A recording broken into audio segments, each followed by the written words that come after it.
வடக்கு உட்பட பல இடங்களுக்கு இடியுடன் கூடிய மழை.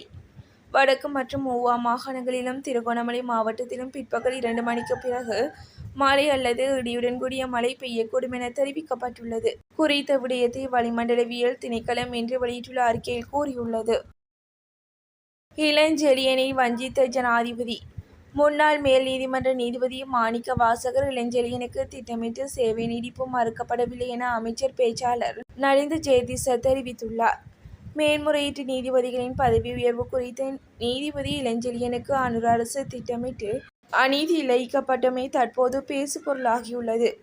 கொழும்பிலுள்ள அரசாங்க தகவல் திணைக்களத்தில் இடம்பெற்ற ஊடகவியலாளர் மாநாட்டில் குறித்த விடயம் தொடர்பாக கருத்து தெரிவிக்கும் போதே மேற்கண்டவாறு கூறினார். கடவுச்சீட்டு வழங்குவதை வலுப்படுத்த தயாராகும் அரசாங்கம். வெளிநாடுகளில் உள்ள இலங்கையர்களுக்கு கடவுச்சீட்டு வழங்கும் செயல்முறையை மேலும் விரைவுபடுத்துவதற்கான பொறிமுறையை வலுப்படுத்துவதற்கு நடவடிக்கை எடுக்கப்பட்டுள்ளது. அதற்கமைய வெளியுறவு, வெளிநாட்டு வேலைவாய்ப்பு மற்றும் சுற்றுலா அமைச்சில் அமைச்சர் விஜித ஹெரத்தின் தலைமையில் சிறப்பு கலந்துரையாடல் ஒன்று நடைபெற்றுள்ளது. குடிவரவு மற்றும் குடியகழ்வுத்துறை அதிகாரிகள், அமைச்சின் அதிகாரிகள் மற்றும் வெளிநாடுகளில் உள்ள இலங்கை தூதரகங்களின் தலைவர்களும் இந்த கலந்துரையாடலில் பங்கேற்றுள்ளனர். விசேட தேவைக்குட்பட்டவர்களுக்கான கொடுப்பனவு தொடர்பில் எம்பி கூறிய மகிழ்ச்சி தகவல்.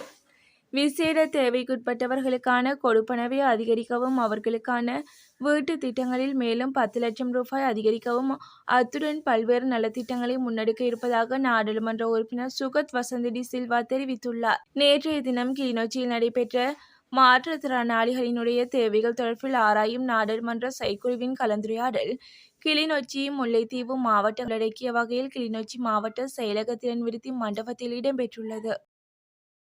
அரசாங்க வேலைக்காக காத்திருப்போருக்கு மகிழ்ச்சி தகவல். அரச சேவையில் புதிதாக 72,000 அரசாங்க ஊழியர்களை ஆட்சேர்ப்பு செய்வதற்கு ஒப்புதல் பெறப்பட்டுள்ளதாக அமைச்சர் நலிந்த ஜெயதிச தெரிவித்துள்ளார். அரசாங்க தகவல் திணைக்களத்தில் நேற்று நடைபெற்ற அமைச்சரவை முடிவுகளை அறிவிக்கும் ஊடகவியலாளர் சந்திப்பில் அமைச்சர் இதனை கூறினார். தற்போது இந்த ஆட்சேர்ப்புகள் ஒவ்வொரு துறையினாலும் மேற்கொள்ளப்பட்டு வருவதாக தெரிவித்துள்ளார்.